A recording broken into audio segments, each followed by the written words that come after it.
बिस्मिल्लाहिर्रहमानिर्रहीम नहमदुहु व नुसल्ली अला रसूलिहिल करीम अम्मा बाद। अल्लाह ताला ने इरशाद फरमाया, कुल्लु नफ्सिन ज़ाइक़तुल मौत, हर नफ्स को मौत का मज़ा चखना है, हर शख्स को मौत का मज़ा चखना है। मौत यकीनी है, बरहक़ है, आकर रहेगी। कोई भी शख्स इसका मज़ा चखे बग़ैर नहीं रहेगा और इसका कोई वक्त भी मुक़र्रर नहीं है, ये किसी भी वक्त आ सकती है। इंसान की ज़िंदगी एक मुसाफिर की तरह है।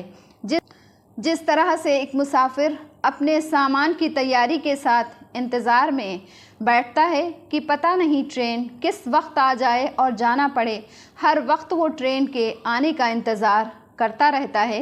इंसान की ज़िंदगी बिल्कुल इसी तरह से है।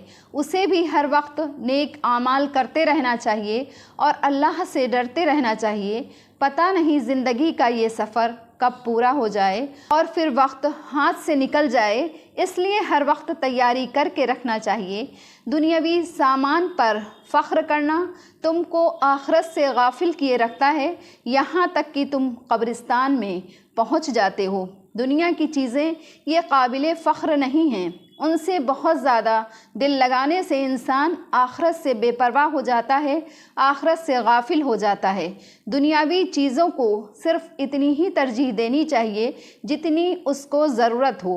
हदीस शरीफ का मफ़हूम है, एक सहाबी फरमाते हैं कि मैं एक रोज़ हज़रत मोहम्मद सल्लल्लाहु अलैहि वसल्लम की खिदमत में पहुंचा तो आप सल्लल्लाहु अलैहि वसल्लम अलहाकुमुत तकासुर पढ़ रहे थे और ये फरमा रहे थे कि आदमी कहता है मेरा माल, हालांकि उसमें तेरा हिस्सा तो इतना ही है जिसको तूने खाकर ख़त्म कर दिया या पहन कर तूने पुराना कर दिया या सदका दे करके आगे भेज दिया, और इसके सिवा जो कुछ है वो तेरे हाथ से जाने वाला है और तू उसको लोगों के लिए छोड़ने वाला है।